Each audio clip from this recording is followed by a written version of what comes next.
All right, guys, happy Sunday. It is your girl, Paris Taylor, correspondent for the Urban Key. And today we have a very special guest. They are from Chicago. I am talking about Brandon and Margaret Williamson. I'm talking about celebrity fashion designers from PRSVR. That's right, guys. Welcome. Happy to be here. Happy to be here. What up, though? I want to thank you guys for taking time out of your busy schedules to join us on this fabulous Sunday. What up? Thank you for having us, Ian. We're excited to chop it up and see what you've been up to over at the Urban Key. That's right. Well, you know what? Let's go ahead and get straight into it. The people have been waiting on this interview for a long time, and the time is finally here. The first question I want to know, are you guys from Chicago? The brand is from Chicago. The brand was born in Chicago. I'm from Indianapolis originally. Okay. So right next door, I grew up thinking Chicago was the big city. Yeah. So, I'm Chicago at the heart, and that's where our boys are from. Yeah, okay. I'm originally born in Detroit. And then my mother moved us to Grand Rapids when I was about 10. Growing up in Detroit was, it was Detroit. It still is. But it definitely gave me a great sense of what Chicago was going to be like. So after I got done with my high school and in college, I moved to Chicago from listening to GLC and Kanye records. And wow. I wasn't ready to go to New York or LA, but I felt like seeing Kanye do what he did, I was like, man, I think if I get there, I can get it done. And we did. Okay. Yeah. So tell me, how does one meet, marry, and start a business all in 1 year? Like, that's crazy. You wait a lot of years before you try. You look around at quite a few cars before you pick your dream car. Like you look around, you kick tires. But with what we had done, like I think before we met, we kind of had an ideal vision of what we wanted.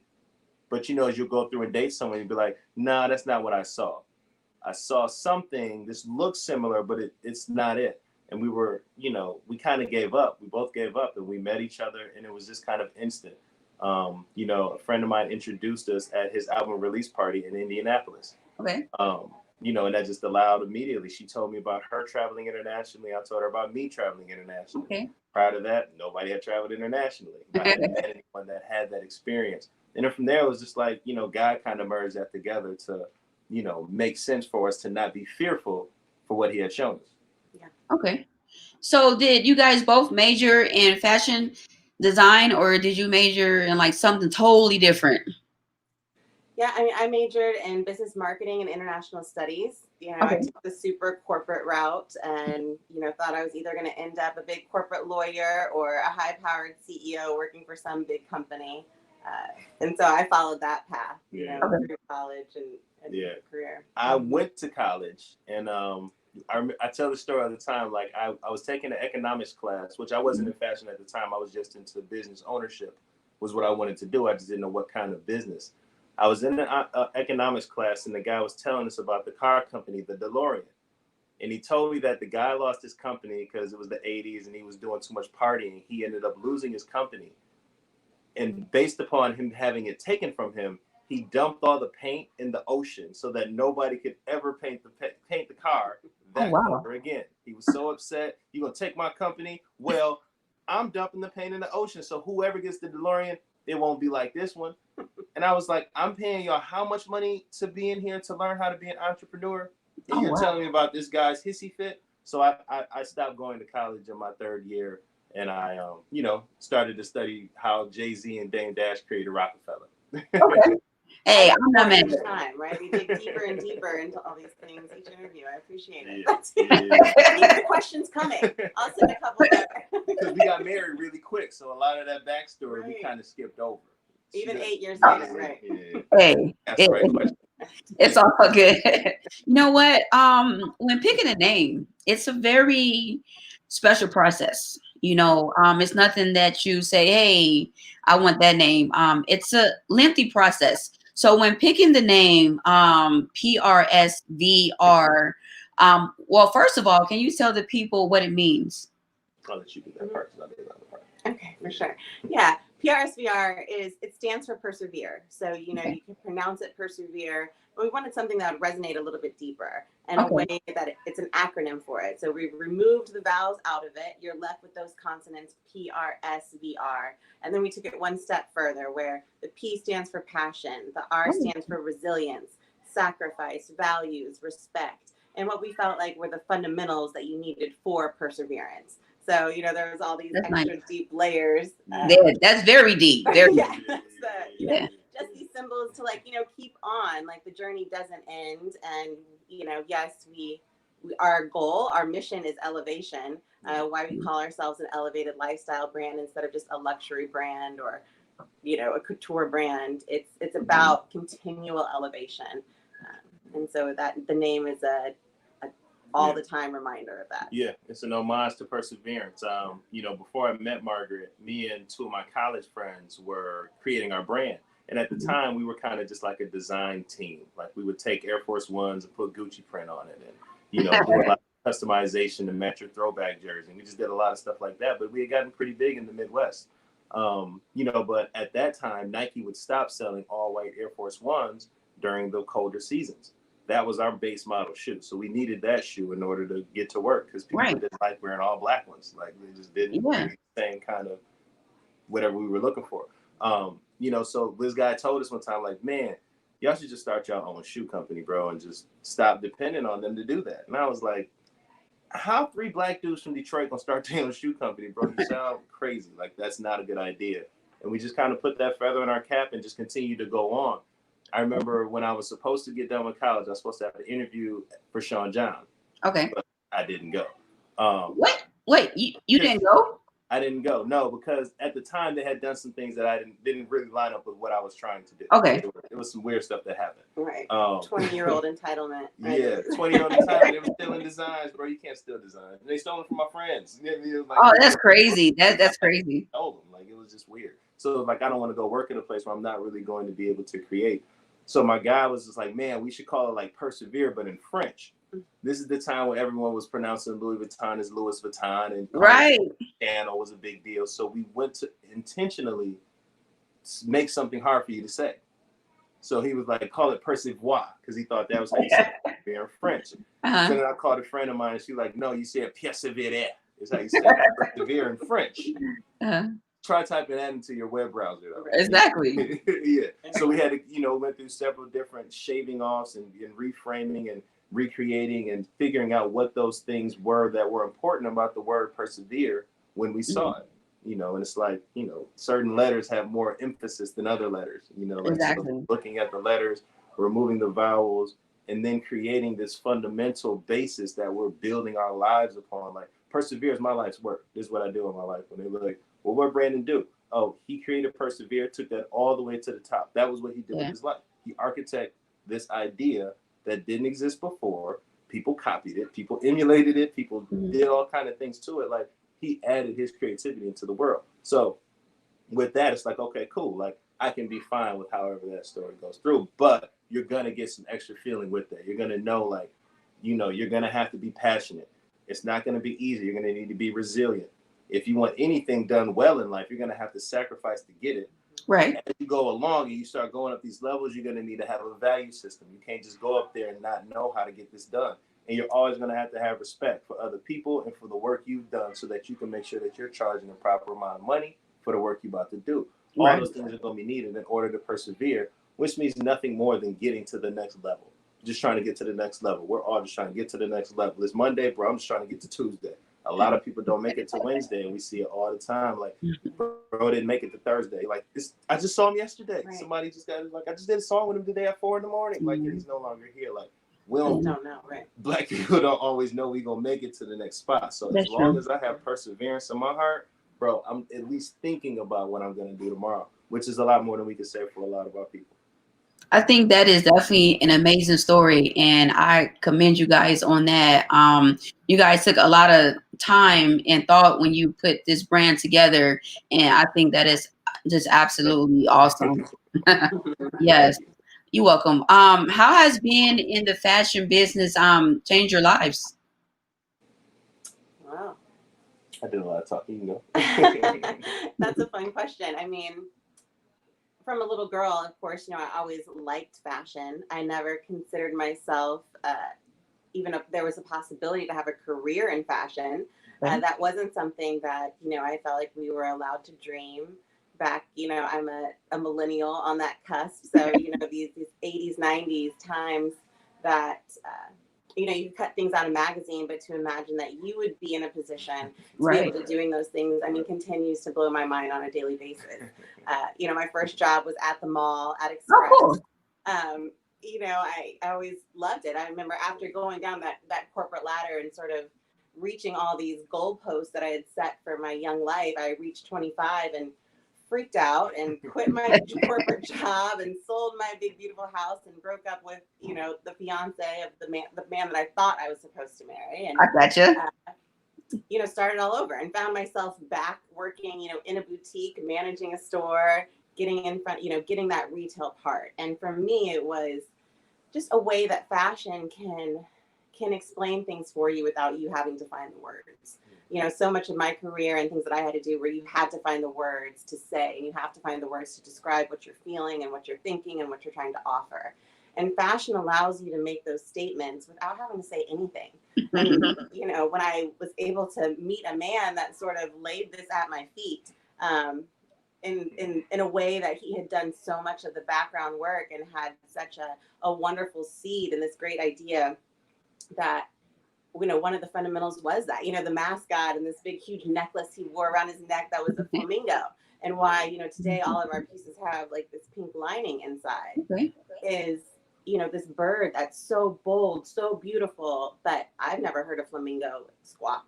That's not what they're known for, where most birds are known for their beautiful singing voices. Here's a bird that's still a bird, but is known for something very different. And,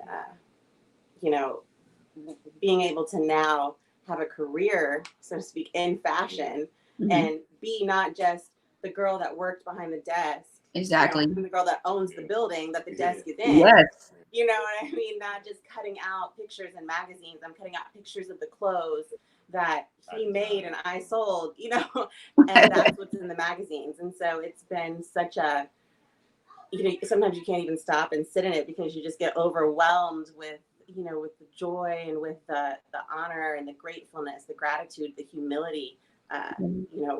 Do you deserve that? You talk about all of those things, Yeah. It's life changing. It's crazy. Yeah. That's crazy. Yeah.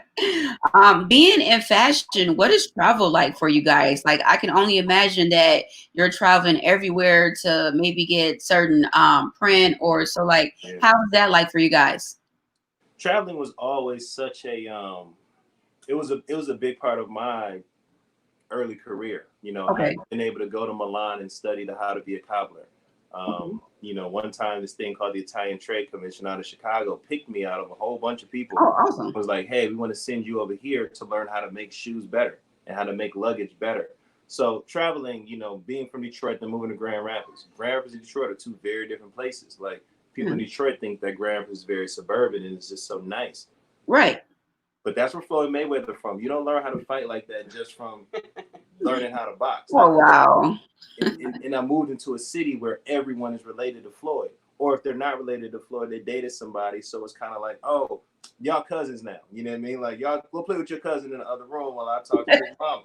You know what I mean? Like, everyone is that, but I wasn't. So traveling I never felt like that was where I was supposed to be. I never felt like, oh, I'm going back to Detroit. And I did do that. And it didn't fit. So the travel part of it has always been something significant. But luckily, we had done so much of it that, especially with the shutdown of COVID, it didn't really change anything because we've done so much of it. We have partners all over the world. Like, I tell my wife all the time, like, when I was in like second grade, we had pen pals. And we would write to kids in China.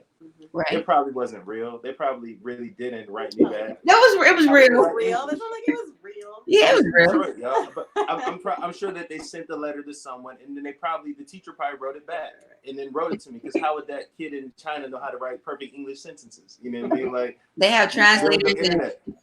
Maybe, but either way, like, it always opened up the world to me. Like, when I moved to Grand Rapids, they kind of asked, like, well, okay, if the weather is different here and there, how do you explain that? If it's raining here, does that mean it's raining in Chicago? And it was just like, I don't know. You know what I mean? So always just created the ability to be like, I want to go find out if it's raining everywhere. Yeah. You know what I mean? So travel is always important. You know what I mean? Like we want to, the brand is a travel brand. Like we're a travel aesthetic. You know what I mean? So, yeah. Speaking of traveling, if I'm correct, was you guys' first store here in Chicago? Absolutely. Groundbreaking. Okay. So, but actually though, why Chicago and not Detroit first? Kanye. I didn't have like, you know, Detroit's biggest artist at the time, Dilla, which I love. Dilla changed my life. But as much as I love Detroit and I get all my flavor and my swag from Detroit mixed with a bunch of other stuff, but like it didn't have it's not a big city. Chicago's the second city. If Chicago's the second city, Detroit might be like the eighth. And that's no disrespect to Detroit because it's Detroit. You know what I mean? We'll never disrespect my hometown. But in the realm of the metropolitanness of it and being able to get to different people and people are coming into those cities and being able to move those things around. I had moved to Chicago, of course, before I started the brand. Right. But that was where I kind of became the man at. You know what I mean? So yeah, I could be in Chicago and do all the work that I did. And like, you know, you in Chicago. So you know once you lay that groundwork, oh, this is gold. I got gold now. So if I have this gold in Chicago, I'm not about to try and take my gold to Detroit. It's not worth anything there. It's worth gold here in Chicago. So, you know, we were able to build those relationships and create something that had never been seen, but had people get behind it. I didn't know Detroit didn't. There was no marketing ability for Detroit to me to be able to take that back home. And even from that, when I moved to Chicago, I had done this big event where I was releasing my first shoe in this big event, big nightclub. I had Sky Zoo come through. Willie the Kid performed. It was a Jay Dilla tribute. DJ Drama was supposed to DJ. It was a whole big thing. This is 2004 or 5. This is when everyone was at their height. And nobody really came. And I was like, this will never happen to me again, to where I'm so dependent upon, like, I'm from here. Y'all should love me. Right. And then be disappointed and be mad. Like, I can't be mad that y'all don't like what I'm doing. Like, it may be elevated. Yeah, I was in Detroit. Yeah. It may be, I may have to come back with the crown already before Detroit loves me. Because it's still, that's true. When I go home, you know what I mean? I got to go get a couple more crowns before, you know, Detroit kind of accepts me as whatever they want me to accept me as. But Chicago was home. Chicago is where, you know, I was able to learn who I was as a man. Now, I want to ask you, seeing that the first store was in Chicago, which is no longer here, what prompted the move, and tell the people where you actually moved to? Yeah. So initially, you know, it was driven by expansion. You know, we wanted to take what we had grown in Chicago. Brandon had a great line, and I love it. You know, that Chicago is a great place to build a ship, but there's nowhere to sail it. And you know, that's just, it's such a, you know, true thing about Chicago, and that if when you're ready to grow, you do have to be ready to leave that security nest of Chicago. And so it started with DC, and we tried to, you know, do that at the same time. So like, okay, let's keep our store in Chicago and let's open a new one in DC. And, you know, we quickly saw that, you know, you can't really replicate the special sauce. You can replicate the processes, and you can get another location, you can duplicate the product. You can't, you know. They want to see us when they get there. We have a minute. We figured out how to clone everybody. So that, you know, was like, okay, we tried it. Let's try something else. And then we did Atlanta.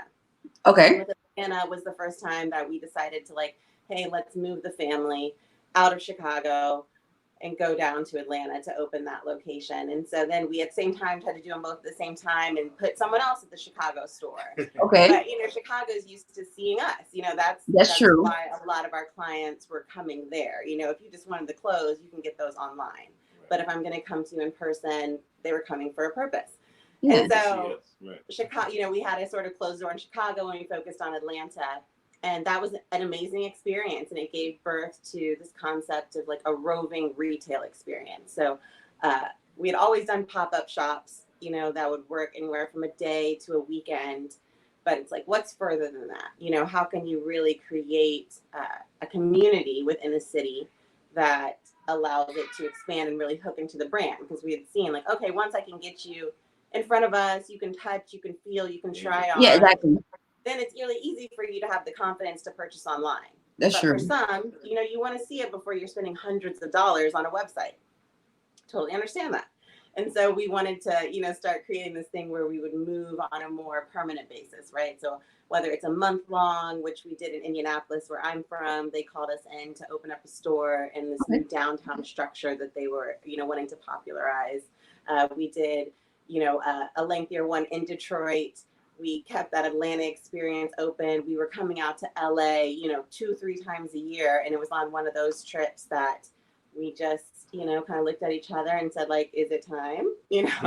What would that look like if we were finally, on the coast? Right. And so now here we are, a year and a half later after moving to LA, and it's exciting. I mean, in no way, shape, or form did we envision having a year like we've had this year. But I mean, at the same time, I'm thankful for the blessings that have come out of this time.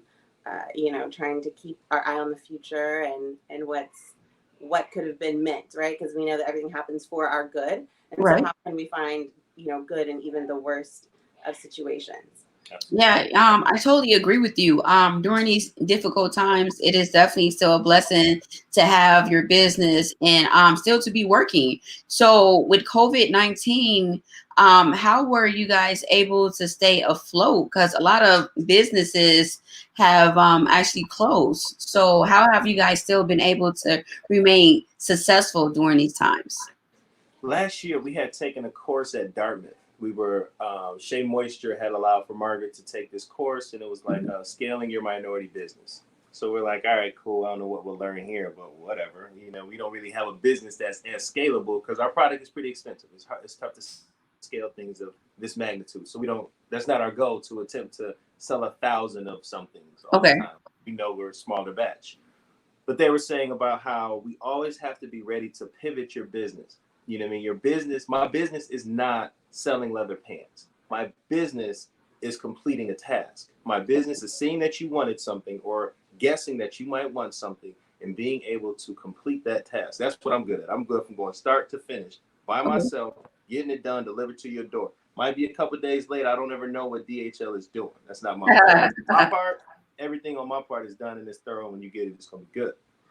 So when COVID hit, we already know the routes. They already know my name at the docks. They already know my name at customs. They already know my business. I didn't have to go open anything new if I still wanted to operate business during COVID-19. But all my factories closed down because every continent had closed down and was not able to ship anything. And it was dire straits for everyone as far as manufacturing clothes. Again, back to the Dartmouth opportunity, pivoting the business to now use those same routes to provide this safety equipment that U.S. and China have this big beef about.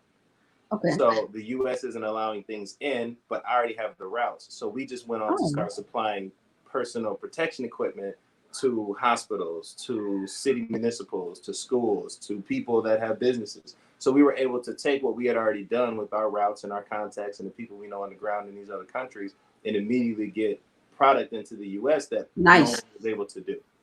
So yeah. We had to pivot the business. We had to bring in a new product. We had to use those same tactics that we knew and use it for something else. Use those same routes that we knew, use for something else, which sounds familiar because that's what we always got to do. We got to take something that ain't nobody using no more and be like, I think I can get something out of that. Right. No, definitely. Like now more than ever, it is so important that we support Black businesses, right?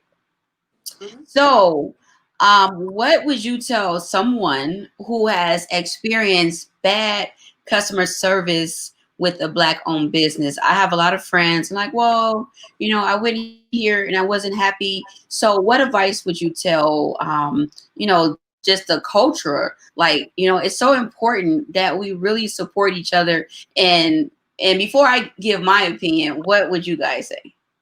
Rome wasn't built in a day. Right. It took a long time for Rome to become Rome. There were a lot of Roman soldiers that had to die, that had to sacrifice their lives, that was able to learn a system that was like, hey guys, I got it. This is the system. We did not build, we built Rome. They didn't tell us how to build it though. They didn't tell us what they were building it for. So when it comes to issues that you'll have with a Black business, let me tell you, because I had a bunch of them. And a lot of people went through the industry and said, don't deal with them because they ... They ... So don't buy from them anymore. That's the first thing we got to stop doing. Just because someone didn't like what you did bro, tell me how I can make it better. Exactly. I remember a time I had a famous artist wear some product or whatever. He was so mad that I asked him for the money for the product that they didn't do the deal that we had on the table. Oh my gosh. And it's just like things like that. Like, man, like since I'm your brother, you're not gonna like do what you would do in a normal situation. Like, I'm not asking you to go above me. So we have to stop doing that. We have to stop not liking it. We got to stop falling out with each other all the time. That's the first thing I would say. I might not do this to Gucci standards. Bro, Gucci got 100-year, 300-year head start, bro. And they could go to their bank, and if they in a bond, they can be like, bank, we need another 100 million. Bro, it'd be hard to get 10 racks out of my bank sometime, bro. They'd be like, for what you gonna do with it? I gotta write a whole synopsis and thesis about what I'm gonna do with this $10,000 down to the penny. Don't hold me to the same standard that you're gonna hold the Gucci. And then it's like, well, I just won't go then. Bro, then that is just saying that you're gonna continue to have to fear me coming through your window at night. You're not gonna be able to get me away from you. Like, you're not. We gotta get past that part first. You know what I mean? Right. It's a lot of things in that, but I'll let you go from there. Rome wasn't built in a day, though. Like, in order for me to get it right, I got a customer named Sterling. I sent Sterling something one time, and I don't know if I might have sent the wrong box or something. The box didn't look as good or whatever. He was like, you're going to have to take this back, and you're going to have to do it again. And he, you know, that was the basis of what he said. He was like, I'm not gonna stop messing with you because you're a Black-owned business, and you didn't do this right. This was so wrong. You need to go back and redo this. He still bothers me to this day. Oh, cool. He's willing to go through that process of like, hey, I understand whatever. You got to get this together, though. He was willing to go through and coach me with that. You know what I mean? Like, were things I needed to know. Was the product fine? The product was probably fine, but the way that he received it wasn't satisfactory with the other things he had bought. And instead of being like, I ain't going to go there no more, he was like, yo, B, I buy everywhere. You can't send this to me like this. So that's my biggest part. That's what I would feel. Rome wasn't built today. What do you think would be the thing to say? You know, to me, I think it comes down to expectations. And, you know, we're all trained as consumers to value our dollars. And as we should, you know what I mean? We all are working hard for the money that we have to spend. And we're now more than ever trying to be really thoughtful about where we're spending those things.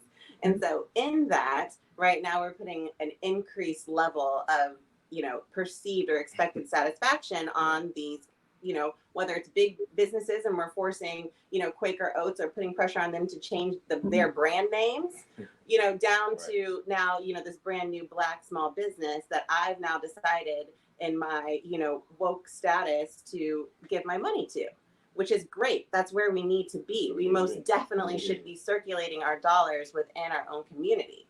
But with that, right, like Brandon was saying, we're not Amazon. I can't get it to you in 2 days. Do you know what I mean? Like, if we have to be willing to help each other through that process. And then at the same time, I think there's a lot of it that comes down to when we go into you just say like a white-owned business. We don't even say that because we just say, when I go into a business, right? I don't automatically start picturing myself running that business. Right. So it's really easy for me to go into Walmart and have a bad experience and chalk it off because I haven't said, well, if I ran this Walmart, I would be blah, blah, blah. If this were my company, I would X, Y, Z. And a lot of times that's what we do with Black-owned businesses because we start thinking like, well, we see ourselves in it, which is great. Right. But don't see the side of you that hasn't tried it. You know what I mean? Like, see this version of you that's like, wow, I could run this business. Do you know what I mean? Exactly. And if I had a consulting business like this, I'm going to do X, Y, and Z. But I haven't done that. Right. So let me tell this woman that's running a consulting business that like, hey, here's what I'm feeling. You know, I feel like I don't understand what I'm about to receive. So I would really appreciate an email that broke down what services are included in this. Yeah, I agree. You know, and so, the burden is on the Black consumer. But that's another cross that we need to bear and be happy to bear it because otherwise there will be no Black businesses. Right. Because how could and you guys are so right. Communication is key, and so you have to express to these Black businesses like what they're doing wrong, or else they won't know. If you go to Walmart, nobody else is telling. Nobody is telling. Yeah. Right. There's no counsel that comes in and says this is how you run a business. Most people that have a business, if they weren't grandfathered in or handed down a business from their family, Black or white, have to figure this out on their own. Exactly. It makes it very difficult because, and we were just talking about this today, like if I go into business and my clients are black, white people won't want to go until I get rid of those black people. And then I can never go back and depend on those black people again because I sold them out to be able to get more money. And that's why they always say, if you're going to sell out, it's cool if you sell out. You better get so much money from selling out that you never have to come back and ask me for anything again. That's so true. We'll support it. We'll push it to the fine. We'll wear it to death. Kanye said, we'll wear it to death. But after that, you don't see nothing about no black business no more. Like, we got to sell them because they're going to offer us so much money. We're going to take it. They're going to shove it in the ground. They're going to bury it so that they can get rid of competition. They do it every time. Yeah. That's why we're called PRSVR. We're here to stay. Right? No, you guys are definitely doing a fabulous job. I'm so serious. And I would like to know, seeing that you're from Detroit, you're from Indianapolis, and what would you tell either a young black kid from Detroit, Indianapolis, or Chicago that is wanting to get into fashion design and they're thinking like, I can't make it here in Chicago? What advice would you tell them coming from a brand that has been successful in Chicago? So there's two frames of thought to that. It's this other designer. He'll be like, yo, if you could find a bigger company that's hiring, go to that company and work and just steal all their knowledge and get the information and set yourself up in a better position to be able to be in a line of like successes. Like when we were in Chicago, we would hire on stylists, popular brands that were already brands. And we'd be like, yo, come in here, learn some stuff, and then go back off and do your thing. And they all did it. That was the point. Like, it's an incubator. I needed help. They needed help. We helped each other. Everybody goes on and does their thing. Those brands are still standing because they were able to learn things that they wouldn't learn anywhere else. So, not too long. Yeah. Repeat the question. But it's like, what would you tell a kid from Chicago or Detroit? Either you can go to a company and do your thing and do all that in that realm. But my advice is to just go and do it, but focus on what you're doing. If you go and you want to make t-shirts, make that one t-shirt, make that t-shirt unique. Like, it's a line from Lupe Fiasco. He said, did you improve on the design or did you do something new?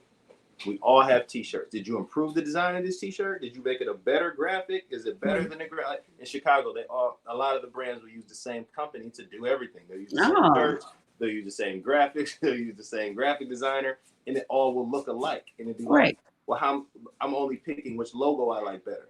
But when someone comes in, a la Ron Louis, comes in and his shirt just says designer, no graphic, he changes the game. Now do that designer t-shirt in 75 colors, bro, and don't stop. Do sweatpants that just say designer. Do hats that just say designer. And you focus on the thing that you can find that you can make a niche and you bang it out. And Ron Louis is an example of someone who's done an amazing job with that, of literally doing a thing and just doing that thing very well. Okay. And I think it's really important to understand that, artistry and business are two separate things sometimes.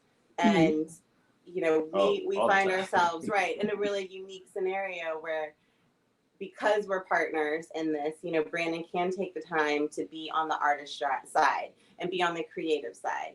But a lot of times, when you're just, one kid with a dream and a great design, you get so caught up in those designs, right? In the artistry, in the craft, and and what brought this to me is, Ron Louis. He worked for us, right? And so I know that his passion is in design, right? I mean, he wants to be like a couture women's designer.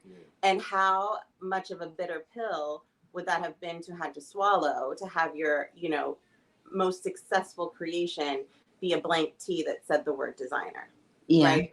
And now, but what he's, hopefully able to do, right. And what we were able to do is, understand that the art powers the business, but the art is not the business. Right.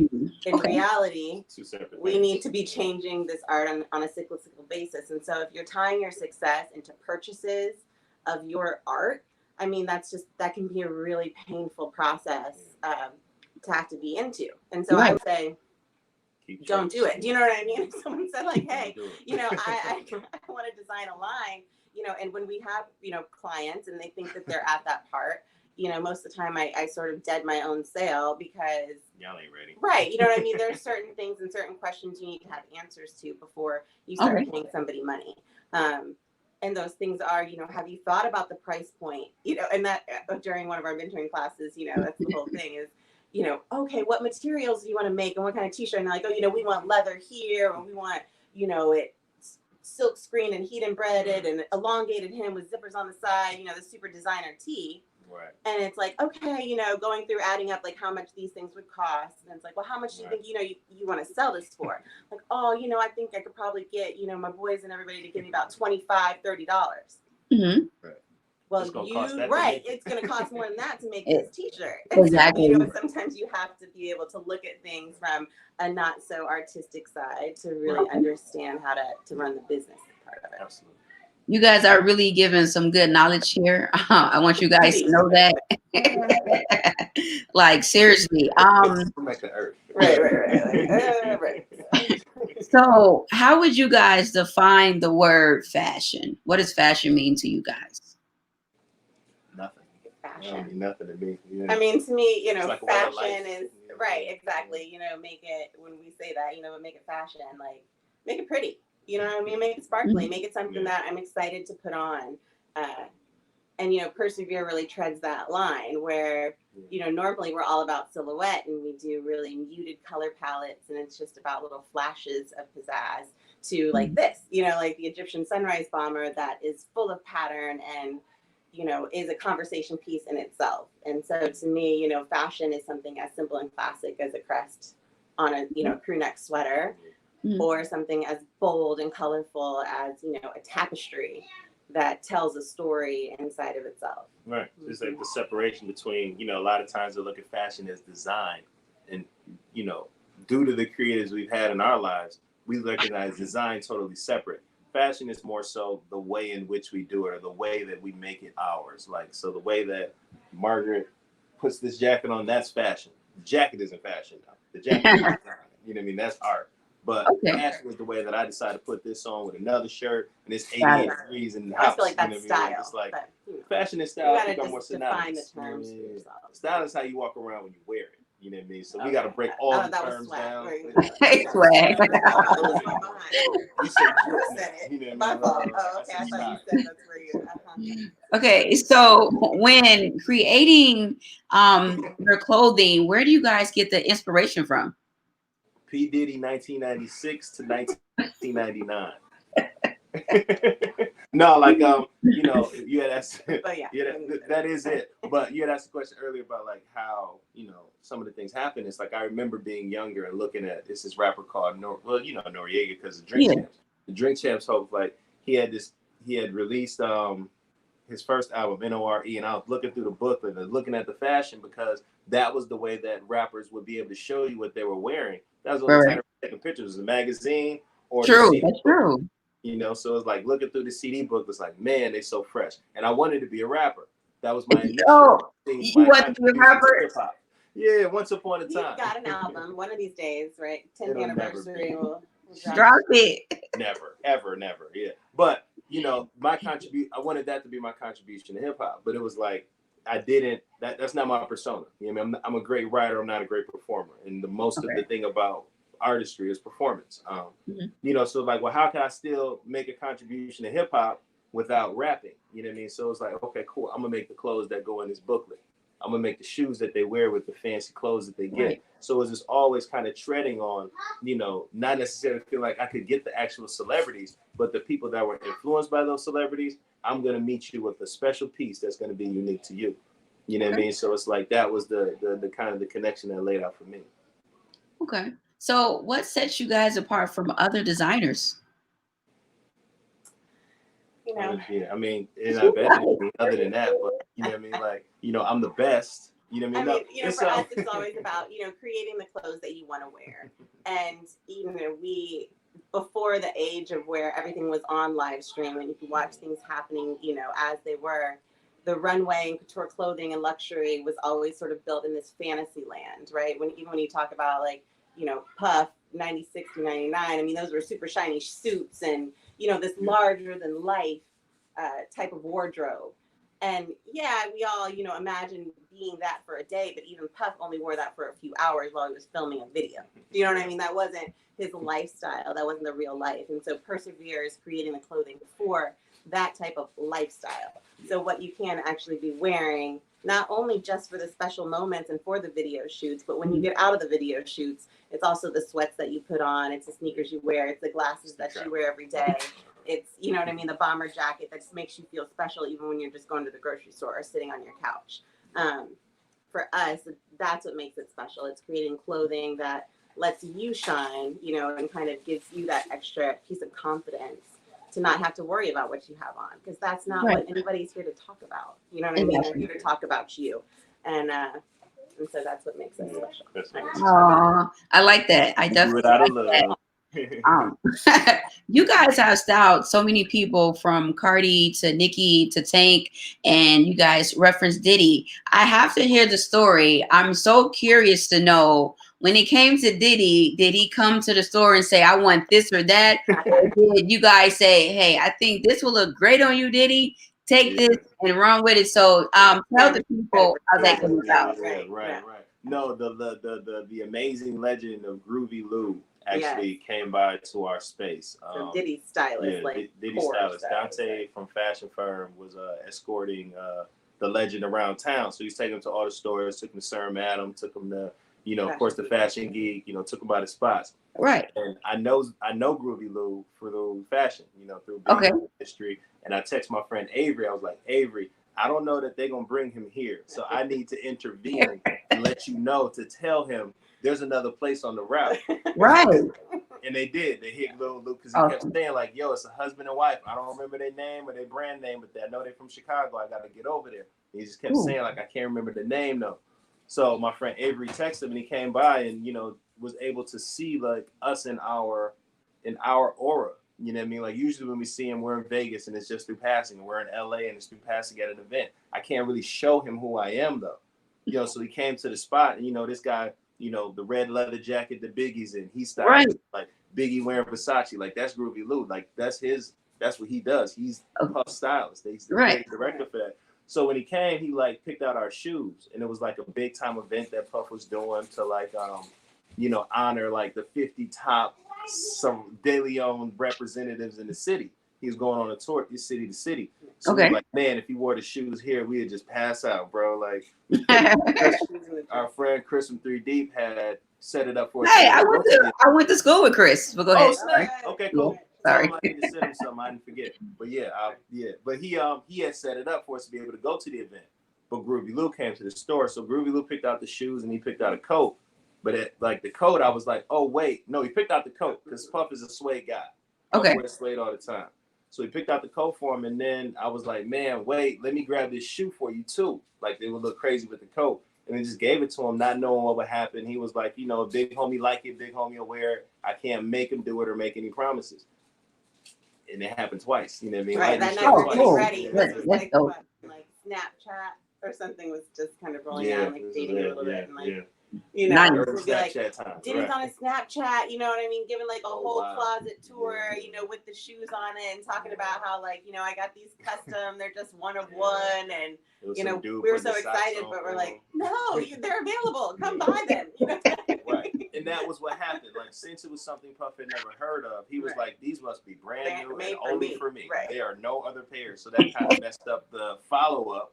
You know, this iconic photo that we have that, you know, that's not a thing that Puff really does. Like, you look at other brands and things that come up. Puff shops at Barney's and Neiman Marcus. Like, he doesn't really like go to independent places and go shopping. So it was a big deal for us, especially being black, going and looking up to Sean John and being so, you know, in awe of what they were able to create. You know what I mean? That was classic. Yeah. Man, like that's definitely an awesome story. You guys have something special that you guys are working on, Neopolitan. Oh yeah. Let's talk about that. Yeah. So, you know, through, as Brandon said, you know, through this kind of time and all this turmoil, we had pivoted and kind of really gotten into the PPE market.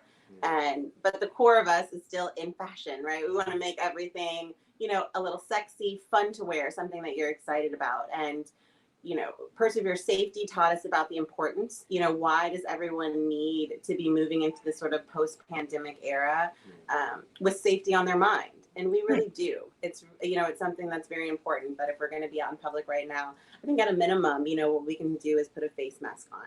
But I was the first one that, as soon as, you know what I mean? Like, I turned around the corner, like, it's down underneath my mouth, it's under my nose. Like, I don't want to wear these things. I'm pregnant. This is not the way, And so Brandon kept, talking as I was, building these industrial clients, these big business clients that were ordering, 20 and 30,000 of these different, filtered masks and disposable masks. It's like, all right, but how do we make this happen on a consumer level, for us every day, for me as a mother, for us as a couple, just being out in the world, how is safety going to fit into our lives? And Brandon kept talking about, we really need to brand safety. And not in a way that Band-Aid has branded safety, but in a way that, Ralph Lauren would brand safety. Right. Like how would he bring rugby back to bring safety to the people? Because what's happening is we're not liking wearing it. Like, I see exactly. We're not. How we wear the mask in DC. It's a guy like he'll put the mask around his neck and he'll show that video. It's a mask right here, and it's like I have it. If I have to put it on, I'll put it on. Like, that's not how to stay protected. So it has to be something that we're using as nomenclature, something that we're saying, no, grab my mask right quick. I got to show off what I'm doing today. And then not because it has a flag on it or because it says Black Power. Like, we're creating things that are like part of outfits. There are going to be things you're going to accessorize around. Because otherwise we're not going to wear it. Right. We're just not going to do it. Yeah. Being here in California, like, we have to find different ways to, tempt ourselves to make sure that we're doing certain things. If it looks like I'm at the doctor and I'm not at the doctor, I'm not going to wear it. Right. It's important to marry those two things, and so we started, and so we saw the need right in the marketplace that safety is something that we're not going to be able to get around when it comes to like face coverings and things like that. So the next step is what's already out there, and you can see that now, there's things that are lower price and they're cheaper to make because they might just be one ply, and I get it, right? That's what I want to wear. Like, that's the easy. It feels like I have nothing on. And that's because it's like you have nothing on. So it's not doing anything to protect you or to protect the people around you. And, most of that is, if you were to sneeze and just droplets in the air, they don't know what's going on with the disease. And I'm not trying to be the test person to figure it out. Exactly. I'm going to cover it myself. And, if somebody else, get something, I've got a block on mine. But it's mostly so we keep our fingers out of our nose, out of our mouths, out of our eyes. It's this, barrier of protection, and that's what it's about. And so all of ours, are double layered for that extra sneeze protection, but made out of organic cotton. So it's a super natural fiber, so you still can breathe easily. It's not just disposable. It's washable, and they're machine washable and dryable. So it's something where it's like, it's not going to be a hindrance on your life, where now I'm supposed to get this delicate cycle and hand wash in the sink and line dry. I don't have time, right? So throw it in the dryer, they're ready to go. And then the name in itself, like with Neuropolitan, like we, looked at how things were happening in the landscape that we're in, and we're so big on, people are so big on making people that aren't trying to be down with the movement, to say, hey, everybody should be on the same level playing field. This is a way for us to kind of say that without saying anything. Like, we have created like a shade system to where we're going through the different complexions of all brown people, because nobody's white. There are no white people. These are all shades of brown. So we went from the whitest brown to the darkest brown, and kind of showing those differentiations and those togethernesses. But the biggest part that we're excited about, we took like a kente cloth design, but then created like 5 different nudes and created like those as the colors in the cloth. You know what I mean? So instead of it being the natural red, blacks, and greens that we would see, this is the Neuropolitan way that we're going to do kente noir. You know what I mean? So you can do that part as I continue the home shopping network that's on through. You know what I mean? Right. I only have 2 of them, but kind of these natural prints. So instead of something like super garish or with cartoon characters, we're still part of the culture. Like, this is the culture. Like, I like that. We don't know where we're from in Africa because we didn't drive here. We didn't decide to come here. A lot of things weren't privy to us to be like, yo, I'm gonna get down with the flag, or I'm gonna get down whatever. Like, I like that. That's pretty. I like that. Right. So this violet color, so you can see it doesn't even really affect the volume of your voice. Right. You're going to get that extra layer of protection, but I love it because then we did a special attention to the elastic. For me, it was always within it. It slips right in that crack in between that. Right. And so by, wrapping this in that comfort wrap, material, and then having a separate nose guard and a chin guard. So it's like I could tuck mine down. Oh, I felt like I was in an area where this would be okay. right. I have that option. Right. You need to get a So little it's bit of just a air. flap. You know what I mean? Right. You guys have really thought of everything.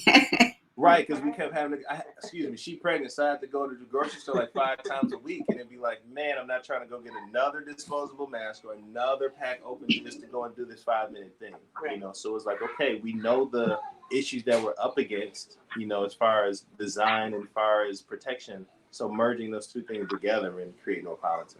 Yeah. The post-pandemic society. Post-pandemic society. Right. Yeah. Hey, well, hey, you guys definitely have it all together. Briefly, I want to touch on not only do you guys do everything fashion, but you guys are authors as well. And one book in particular I want to touch on is My Dad Is. Speak on the reason of you writing the book and the importance of it. Yeah. Man, so that was like one of the more exciting projects that we had been able to complete. I had written the book probably about a year ago. It Okay. was just like, what do you do with it now? I didn't release it until this year, but it was just like, okay, how do we present what we're trying to say? You know, so often, you know, early on in our brand, we kind of recognized that all of our clients were dads. Younger, older dads, but they were all, you know, kind of looking. Meek Mill was a dad. Puff was a dad. Exactly. Bow Wow a dad. Like all these dads that we were having in common with as far as the brand was concerned. So it was like, okay, every time I would see them in passing, I would give a little gem to kind of be like, hey, tell your kid this when you get home. Because a lot of my friends and entertainers didn't have a dad or didn't have a male that was kind of telling them anything that they would be able to pass down to their kids that wasn't like street stuff. You know what I mean? Like, I'm the king of like knowing a street phrase and I can somehow reciprocate to the Bible though. You know what I mean? Like, so I'm gonna try to find a way to make this okay to tell to people. But like, no, let's take it back a step and look at what it is that we think you should be telling your children. And not because I'm raising your children, but because people may not know. So it's like in the realm of, you know, this was the first time that we really let my son go to public school when he came to California. And it's like, okay, if he's at school and he's wondering why his dad gets to pick him up and drop him off, like, man, why your dad ain't got no job? They're like, oh, no, my dad's an entrepreneur. Well, what's an entrepreneur? And it kind of tells this story of Brandon and Brave telling their friends at school what my dad does for a living. You know what I mean? So my dad wakes us up every morning and tells us it's time to get the day started. These are the tasks that he lines up for us each day. So wake up, brush your teeth, wash your butt, bro. Like, you gotta get things to do today. You know, and it's time in the book where, you know, he'll be, you know, my dad travels out of town a lot. Sometimes he lets me go with him. He tells me that the world is mine. You know what I mean? Like, generational wealth is what he's working on. What is generational wealth? The ability to have money so that you'll be able to go do your thing tomorrow too. I like how that sounds, is what the book says. It's not trying to, you know, lay this heavy information on them. But also in the book, it says, like, I don't like accounting. So in the book, it's me and him working next to each other. My dad is an entrepreneur who doesn't like accounting. So he sends me the videos for me to watch so that I can have a background in accounting. So when it comes time to account, when dad's ready to retire and leave it to me, I know who to hire to do accounting. That's right. You know, because you have to pass it down. Absolutely. And like a lot of us as Black men, we don't be thinking we're going to see tomorrow, let alone our next birthday. So we're not collecting that information each year and each day to be like, hey, when I have a kid, I'm going to tell them that. I didn't think I'd ever have a daughter. But here I am having a daughter. Welcome. It's good about collecting that information along the way to be like, I'm going to need that information because I'm going to have a daughter. So now I got to go all the way back and redo it all and see who I know to kind of mold what information was relevant from back then because I thought I'd only have boys. I want to say congratulations on you guys doing this. That is on the way. You guys have a beautiful family. And so have you thought of any names? But you know what? we have. Yeah. So I know if you was really asking, my bad. Right. Say, I mean, you can. But definitely wanted to say congratulations. You know, it's definitely it's beautiful to see Black love. And like I said, and you guys are awesome. You know, you guys have a business, you're authors, a beautiful family. So, you know, just great job. And I say job well done already. And I know you guys are going to do so much more in the future. What is one thing that the people should know about you that they might not know about you? Then there was silence. Right. What would I want them to know that they don't know? Like, what are things that I'm like, no, y'all should really know this about me? Man. It's okay. You know, no, I want to give you something good. I just want to I don't know what people know or don't know. Yeah. I mean, I think that I probably, I think we've painted a good picture. Yes, and I definitely. think that, what people should understand is that, right here's Number Brave. 2 over there. Hi. Is that, there's the pain is always behind the masterpiece. You know what I mean? That the work and the hours that it takes to put into things, are sometimes invisible, Mhm. but they're still there. And so I would want people to always, use examples as inspiration and as aspiration, but Okay. realize that, there's a lot of levels to that. There are a lot of steps up the side of the mountain, and, we're all just at different parts of it. For sure. Yeah, man. On my end, what would I want people to make sure that they, man, no, because I just had it and I lost it. Hold on, give me a second. That's okay. Okay, right. So it's nothing really about me that I could say, like, oh, I like to cook or I like to whatever. Like, those aren't really things that I feel are of relevance, of course. But keep going. You know what I mean? Like, the biggest success point that I've had within my career is that I never stopped. And that was the definition of perseverance for me. You know what I mean? Like, what I was able to do, it wasn't my mom sitting up there, oh, baby, go do it. Like, my mom still, well, not anymore. She would always be like, go get a job. Just go get a job. If you just go get a job, you're so talented. You can go work anywhere. You can go get any job, get a job. But I mean, I've influenced so many people in the world and touched so many people, have been able to help so many people. You know what I mean? Like, and that's more fulfilling to me than Puff wearing my clothes, which I didn't know. I thought Puff wearing my clothes, it was a pipe dream, bro. You can't get Puff to wear your clothes. That's just not a thing. You got to go. He has to own it. Then he'll wear it. You know what I mean? Like, I didn't think that was possible. So every time those celebrity things would happen, it was just like, okay, cool.